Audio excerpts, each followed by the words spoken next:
आंदोलन में राज्यसभा में के 12 सांसदों को निलंबित कर दिया गया और 12 सांसदों के निलंबन के बाद यह माना जा रहा था कि आपस में बातचीत होगी, कुछ समझौता होगा।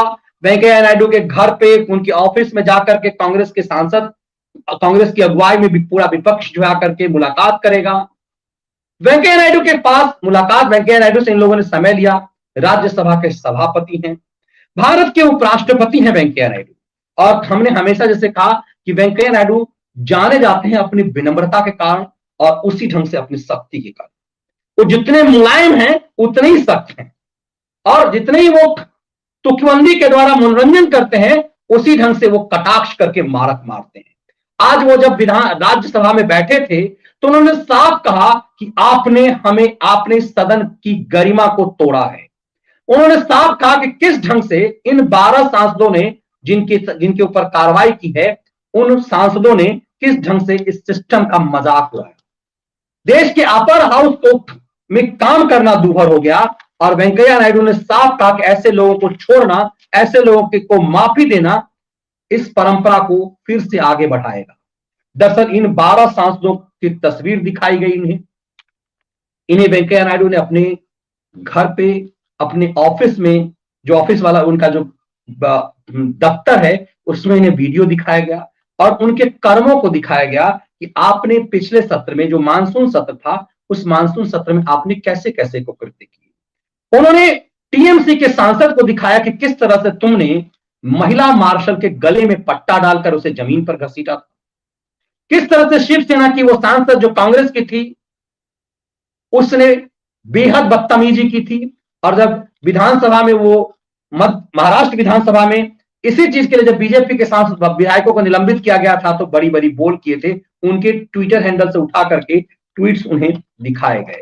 ये दिखाया गया कि किस तरह से इन 12 सांसदों ने पूरी मर्यादा का उल्लंघन किया और भारत की संसद का, भारत के माननीय होने का जो चरित्र है उसको कैसे गंवाया।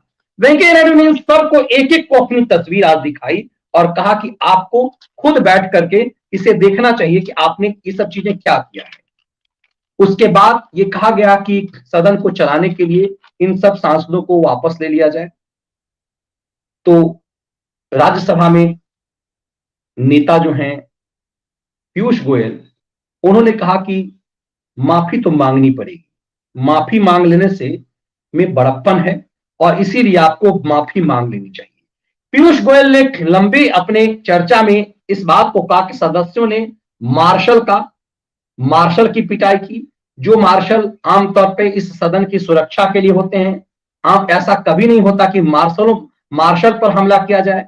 महिला मार्शल के कपड़े नोचे गए, इस सदन के अंदर महिला सांसदों ने काम किया, महिला होने का दुरुपयोग किया और माफी मांगने से यह समझाया गया कि गलती किसी से भी हो सकती है। पीयूष गोयल ने एक अवसर दिया कि गलती आप किसी से भी हो सकती है, आपने भी गलती की है, आपको ये गलती स्वीकार कर लेनी चाहिए और आपको माफी मांग लेनी चाहिए। लेकिन राहुल गांधी ने एक ट्वीट किया और ट्वीट करके कहा कि माफी तो कतई नहीं मांगा जाएगा। राहुल गांधी भूल गए कि माफी मांगने में वो मास्टर हैं। राहुल गांधी भूल गए कि लोग की इस देश की सुप्रीम कोर्ट के सामने में 2-2 बार उन्हें माफी मांगना पड़ा। एक ही मामले में 2 बार माफी मांगे। इस देश में राहुल गांधी अपने आप में एक नमूना, पहला नमूना है। राहुल गांधी को उनके वकील साहब ने पैगासस मामले में झूठ बोलने के लिए 2 बार माफी मांगना पड़ा था सुप्रीम कोर्ट से, और ज्यादा दिन नहीं हुए, 2 साल हुए हैं। 2 साल भी ढंग से हुए नहीं है। तो ये राहुल गांधी जो माफी मांगने के मास्टर हैं, जब सुप्रीम डंडा लगना था राहुल गांधी को, मानहानि का केस चल रहा था, तो वो प्रशांत भूषण की तरह सुप्रीम कोर्ट की ऐसी तैसी नहीं कर पाए, डर गए एकदम से। प्रशांत भूषण तो भाई अकड़ू आदमी था, राहुल गांधी की रीढ़ में इतनी कहां ताकत थी कि वो भी अड़ जाता, वो सच के साथ थोड़ा सा भी होता तो। राहुल गांधी ने 2 बार माफी मांगी, वो राहुल गांधी कह रहे कि हम माफी नहीं मांगेंगे। दरअसल राहुल गांधी को किसी ने समझा दिया है कि मोदी के सामने में जितना अकड़ोगे उतना बड़ा होगे। ममता बनर्जी जमीन खींच रही है लेकिन समझ में नहीं आ रहा।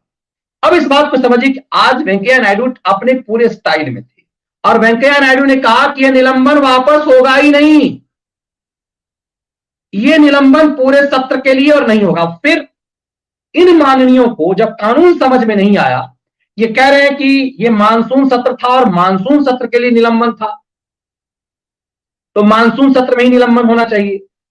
वेंकैया नायडू ने इन्हें कानून निकाल के समझाया कि राज्यसभा कभी स्थगित नहीं होता, राज्यसभा के सत्र में कभी ब्रेक नहीं होता, ये लोकसभा नहीं है, ये उच्च सदन है, इसकी गरिमा ज्यादा बड़ी है और ये सदन कभी सस्पेंड नहीं होता, ये सदन हमेशा कंटिन्यू होता। इसी आधार पे उन्होंने साफ कहा कि तुम्हारा निलंबन तो अब कायम रहेगा, और इस निलंबन के आधार पे वेंकैया नायडू ने इन्हें समझा दिया कि ये निलंबन अब खत्म होने वाला नहीं है, पूरे सत्र में चलेगा। दरअसल प्रधानमंत्री मोदी को इस बात का अंदाजा था कि ये लोग क्या करने वाले हैं, उन्हें अंदाजा था कि किसान बिल भले ही वापस ले लिया गया हो, लेकिन ये सदन चलने नहीं देंगे। दरअसल इन्हें पता है कि देश की जनता ने इनकी जमीन खींच ली है, लोकसभा में सरकार प्रचंड बहुमत में है, ऐसे में हर बिल लोकसभा से पास हो जाएगा, कुछ हद तक बिलें रुक सकती हैं राज्यसभा में, और ये सरकार दिखा चुकी है कि चाहे 370 हो, ट्रिपल तलाक हो, सीए हो, हर बिल को राज्यसभा में इस सरकार ने बहुत आसानी से पास करा लिया। किसी पार्टी का बहिर्गमन हो जाना, बहुमत ना होने पर भी 370 जैसे विधेयक को सरकार ने पास करा लिया। ऐसे में कांग्रेस को यह लगता है कि राज्यसभा में उन्हें रोकना मुश्किल अब राज्यसभा में भी हो रहा है, तो ये आरोप लगा करके कि हम सदन को चलने ही नहीं देंगे। उद्देश्य दरअसल यह था कि हम हर हाल में सदन को चलने नहीं देंगे, लेकिन अब आताताई और गुंडा वाला व्यवहार करने वाले माननीयों को जब वेंकैया नायडू ने निकाल बाहर कर दिया, जब वेंकैया नायडू ने इन्हें बाहर फेंक दिया, तब इनकी बेचैनी बढ़ गई। अब इस चीज को देखिए, इसका दर्द आज समझ में आया है शिवसेना की सांसद। शिवसेना की सांसद प्रियंका चतुर्वेदी ने ट्वीट करके भी जानकारी दी कि यह सरकार दरअसल इसलिए ऐसा कर रही है, यह काम इसीलिए किया गया है ताकि यह समझ में आए कि कैसे इस सरकार ने राज्यसभा में बहुमत हासिल कर लिया। अब चूंकि ये जितने भी सांसद हैं, जो 12 सांसद हैं राज्यसभा के, ये विपक्ष के हैं, अब सरकार करीब करीब बहुमत के कगार पे पहुंच रही है। ऐसे में इस 12 सांसदों के निलंबित होने से सरकार के लिए अब राज्यसभा में बिल पास करना आसान होगा, और इस कदर यदि किसी ने फिर उल्लंघना की तो जनता की अदालत में इन लोगों को फिर से इन्हें बदरंग किया जाएगा। सरकार को पता है कि विपक्ष में होर लगी हुई है, कांग्रेस के प्रति लोगों की आस्था खत्म हो चुकी है, ऐसे में राज्यसभा में बिल पास कराना बहुत मुश्किल नहीं होगा। मोदी सरकार इसलिए आज से जल्दबाजी में है कि पिछला लगभग पौने 2 साल का वक्त इस कोरोना में बर्बाद हो गया है और सदन चल नहीं पाया ढंग से। इसीलिए सरकार चाह रही है कि जो भी सामने समय है उसमें बेहतर काम किया जाए, ज्यादा से ज्यादा जो महत्वाकांक्षी बिल है जिसके लिए जनता ने इस सरकार को चुना है उसे पास कराया जाए। ऐसा चीज जिस पर बवाल हो उसे कुछ दिन के लिए टाला जाए, इसीलिए सरकार ने एनआरसी को भी कुछ दिनों के लिए टाल दिया है। लेकिन सरकार कई ऐसी महत्वाकांक्षी बिल है जिसके लिए प्लानिंग कर रही है, और मोदी सरकार इसलिए जानी जाती है कि वो क्या प्लानिंग कर रही है अंतिम समय तक लुटियन दलालों को पता ही नहीं चलता। जो चीजें इस देश के टेलीविजन चैनलों के न्यूज रूम में होता था, इस सोनिया की मनमोहनी सरकार में मंत्री कौन होगा, यह सब न्यूज रूम में तय होता था। उस दौर में आज की तारीख में पता ही नहीं चलता इन्हें कि क्या कुछ हो रहा है। अब सोचिए, राज्यसभा के इन सांसदों का निलंबन होगा, ये कानों कान विपक्ष को पता ही नहीं था और सरकार की पार्टी के लोगों को भी पता नहीं था, क्योंकि यदि कुछ खास लोगों के अलावा ज्यादा लोगों को पता होता तो खबरें लीक हो जाती। यही मोदी सरकार की अपनी खासियत है जिस पर वो फाइट करती है। तो आज वेंकैया नायडू ने साफ कर दिया कि राज्यसभा का सत्र कभी खत्म नहीं होता, इसलिए आप इस भ्रम में नहीं रहिए कि ये सत्र, पिछले सत्र की गलती की सजा आपको इस सत्र में मिल रही है। आपने पिछले सत्र के आखिरी दिन बहुत बड़ा अपराध किया है और उस अपराध की सजा यदि आपको नहीं दी जाएगी तो ये परंपरा, अपराध की परंपरा चलती रह जाएगी और फिर चेयर की कोई गरिमा रह नहीं जाएगी। यदि चेयर इस ढंग से किसी को सजा देने की हैसियत में ही नहीं रहे तो फिर उस चेयर की गरिमा के कोई मायने नहीं रह जाते। राज्यसभा सांसद वेंकैया नायडू ने कह दिया है साफ तौर पर, और इसीलिए हमने आपको 2 दिन पहले इसका विश्लेषण किया था कि क्यों वेंकैया नायडू को ही उपराष्ट्रपति बनाया गया, इसके मायने समझिए। ओम बिरला और वेंकैया नायडू एक बेहतरीन पेयर हैं, जिस तरह से भारतीय क्रिकेट में एक समय में सचिन और सहवाग की जोड़ी थी। ओपनिंग में सचिन और सहवाग की जो बेहतरीन जोड़ी थी, या फिर बाद में सचिन और सौरभ गांगुली की जो जोड़ी थी, वैसी जोड़ी न भूतो न भविष्यति हो पाई। इसी ढंग से संसद में मोदी जो सबसे बड़ी अचीवमेंट है, वो मैं मानता हूं कि राज्यसभा और लोकसभा में सभापति का। मंत्री तो सरकारें आप चलवा लेंगे अपने हिसाब से, प्रधानमंत्री मोदी, कहा जाता है कि मोदी ही पूरा मंत्रिमंडल है। एक अमित शाह है और एक दूसरी तरफ नितिन गडकरी है। उसके अलावा सब जो है उनके ऊपर कहीं ना कहीं नजर रखी गई है कि कोई करप्शन ना हो, कुछ खेल ना हो। भरोसे के जो सबसे ज्यादा मंत्री है नितिन गडकरी, जो जिनका काम दिख रहा है, जिनका नाम दिख रहा है। दूसरी तरफ अमित शाह है। और अभी नए नए जो दो मंत्री बने हैं, चाहे वो रेल मंत्री अश्विनी वैष्णव जी हो या फिर स्वास्थ्य मंत्री मंडाविया जी हो, इनके बारे में कहा जाता है कि ये बेहतर काम कर रहे हैं और सबके ऊपर, ज्यादातर के ऊपर नजर रखी हुई है, क्योंकि आदत जो खाओ और खाने की है, उस सिस्टम में कहीं ना कहीं किसी ढंग से सरकार की बदनामी ना हो। लेकिन दो चीजें ऐसी है जिस पर सरकार का बहुत नियंत्रण नहीं होता, लेकिन उसकी बड़ी भूमिका होती है, वो है लोकसभा अध्यक्ष और राज्यसभा अध्यक्ष। और इसमें राज्यसभा के जो सभापति होते हैं वो भारत के उपराष्ट्रपति होते हैं। इसीलिए मैंने पीछे भी कहा कि क्यों वेंकैया नायडू। वेंकैया नायडू इसलिए क्योंकि राज्यसभा में सरकार को बहुमत नहीं है, और कोई ऐसा लुंज पुंज आदमी उपसभापति होगा तो उसे विपक्ष जो लगातार सत्ता में रही है उनका खेल कर लेगी। इसीलिए वेंकैया नायडू जैसा सख्त डिटर्मिनेशन वाला व्यक्ति, वेंकैया नायडू के अंदर अभी बहुत पॉलिटिक्स बाकी था। वेंकैया नायडू दक्षिण के एक बहुत प्रभावशाली नेता है। वेंकैया नायडू आज की तारीख में, जब अरुण जेटली नहीं है, तो पार्टी के पास वेंकैया नायडू से बेहतर कोई ऑरेटर नहीं हो सकता था। वेंकैया नायडू दक्षिण के होते हुए भी बेहतरीन हिंदी बोलते हैं, और पत्रकारों को लपेटने में, जो कहते हैं ना कि उसमें वो माहिर थे। उस वेंकैया नायडू को मेन स्ट्रीम से हटा करके नरेंद्र मोदी सरकार ने राष्ट्रपति के लिए जो पेशकश की, उसका उपराष्ट्रपति के लिए, उपराष्ट्रपति को हम क्या जानते हैं? मुझे याद आता है कि बचपन में हम लोग जब डिबेट करते थे तो एक मजाक चलता था कि भारत में उपराष्ट्रपति का काम क्या है? भारत में उपराष्ट्रपति का काम है फीता काटना। हम भूल जाते हैं कि भारत में उपराष्ट्रपति की बहुत बड़ी जिम्मेदारी है, वो सभापति राज्यसभा के रूप में, राज्यसभा के संचालन की जिम्मेदारी भारत के उपराष्ट्रपति की होती है। और हम ये भूल जाते हैं कि कितना महत्वपूर्ण काम है वो। दरअसल इस दौर में यही चीजें हुई हैं जिनके लिए कहा जाता है कि कई बार लोग कहते थे कि उपराष्ट्रपति की जरूरत क्यों है, ये पद तो बिला वजह में बर्बादी है पैसे की।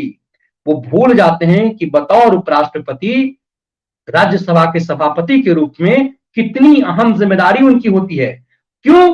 क्योंकि उच्च सदन जो है वो पढ़े लिखे लोगों के सदन है, और चयनित लोगों के जनता के डायरेक्ट चयनित के लोगों के सदस्य नहीं। इसीलिए उसके जो बॉस होते हैं वो उपराष्ट्रपति होते हैं। और उपराष्ट्रपति ऐसा होना चाहिए जो सरकार के, जो ऐसा नहीं, जो लुंज पुंज नहीं होना चाहिए। वो ऐसा होना चाहिए जब वो सभापति के रूप में बैठे तो आंख जब दिखाए तो बिल्कुल पेशाब हो जाए सामने वालों को। वेंकैया नायडू उस कदर के लोग हैं, जितने सख्त, क्योंकि बतौर जर्नलिस्ट बहुत नजदीक से मैंने वेंकैया नायडू जी को देखा है।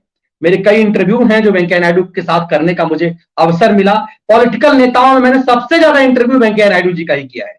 इसीलिए बहुत हद तक मैं समझ पाया कि वो किस मिजाज के हैं, कैमरे को कैसे फेस करते हैं, बड़े चैनल, छोटे चैनल, बड़े पत्रकार, छोटे पत्रकार, हर दृष्टि से वो कैसे पैनलिस्ट ने, वो चीज उनमें खास। इसीलिए आज मैं 2 दिन पहले भी मैंने कहा था और आज भी कि वेंकैया नायडू बड़े तरीके से इन सांसदों की गुंडई को, इनके इस राजनीतिक प्रपंच को उन्होंने की पलीता निकाल दिया। आज राहुल गांधी भले ही कुछ भी 3-5 करते रहे कि माफी नहीं मांगेंगे, लेकिन माफी नहीं मांगेंगे, ये माफी नहीं मांगना विपक्ष के लिए भारी पड़ जाएगा, क्योंकि सामने वेंकैया नायडू है और उसे हल्के में नहीं लिया जा सकता। इसीलिए आज वेंकैया नायडू ने साफ कर दिया कि माफी नहीं मांगेंगे तब तक इनके ऊपर निलंबन, इन्हें रद्द नहीं किया सकता। सरकार ने तय कर लिया तो बैकफुट पे नहीं आएंगे। ये बेसिक से ज्यादा यही कर सकते हैं कि सदन का बाइकाट करेंगे, लेकिन बाइकाट इसलिए ज्यादा इनकी कुछ नहीं, क्योंकि आप देखिए कि इधर ये बाइकाट का हल्ला कर रहे हैं और उधर खुद टीएमसी, जिसका सांसद निलंबित है, ममता बनर्जी महाराष्ट्र में अपना जुगाड़ में लगी हुई हैं कि किस तरह से कांग्रेस को साइड करें। जब आपस में इन्हें एक दूसरे को साइड करने के खेल में लगे हुए हैं, तब आप समझ पाएंगे कि ये क्या कुछ हो रहा है। और इसीलिए ये निलंबन, इसके मायने क्या है? ये निलंबन इसलिए, क्योंकि ये निलंबन इसलिए नहीं कि बिल पास करवा ले सरकार, ये निलंबन इसलिए है, बहुत बारीक चीज से समझिएगा, ये निलंबन इसलिए नहीं है कि 12 लोग कम हो जाएंगे तो राज्यसभा में बिल पास कराना आसान होगा। ये निलंबन इसलिए है ताकि ये सांसद राज्यसभा में हुड़दंग करके सदन को बाधित ना करें। दरअसल ये सदन को बाधित करने का जो षड्यंत्र है, उस षड्यंत्र पर एक लगाम है कि जो जो इस तरह की गुंडई करेंगे माननीय, उनको वेंकैया नायडू जी तुरंत कान पकड़ के बाहर करेंगे, क्योंकि वो वहां के हेडमास्टर हैं। और हेडमास्टर और मास्टर में फर्क यही होता है जो वेंकैया नायडू और दूसरों में फर्क है। इसीलिए मैंने आपको इस रूप में बताने की कोशिश की कि ये जो विपक्ष को लग रहा है कि वो गिदड़ भभकी से वेंकैया नायडू को हड़का देगा, धमका देगा, सड़का देगा, ये चीजें चलने वाली नहीं है। ये बातें मैंने उन्हीं के स्टाइल में कही, उस तुकबंदी के मास्टर हैं, इसीलिए उनके ऊपर चलने वाला नहीं कुछ है। और वो समझा पाएंगे देश को बेहतर तरीके से सदन के माध्यम से ही, प्रेस के माध्यम से नहीं, सदन में ही बोलकर को समझा देंगे कि यह निलंबन इस देश के हित में कितना जरूरी था। ये निलंबन इसलिए नहीं है कि 12 सदस्य कम हो जाएगा तो सरकार बिल आसानी से पास कर लेगी। ये निलंबन उस षड्यंत्र पर लगाम है जिस षड्यंत्र के तहत विपक्ष चाहता है कि हम सदन चलने ही नहीं देंगे, क्योंकि लोकसभा में वो कुछ कर नहीं पाएंगे। विपक्ष राज्यसभा में हुड़दंग करके वो महत्वाकांक्षी बिल रोकेंगे ताकि सरकार की लोकप्रियता का ग्राफ बढ़ नहीं सके। इस खेल पर वेंकैया नायडू बेहतरीन तरीके से लगाम लगा रहे हैं। इस बात को आप बेहतर तरीके से समझ चुके होंगे।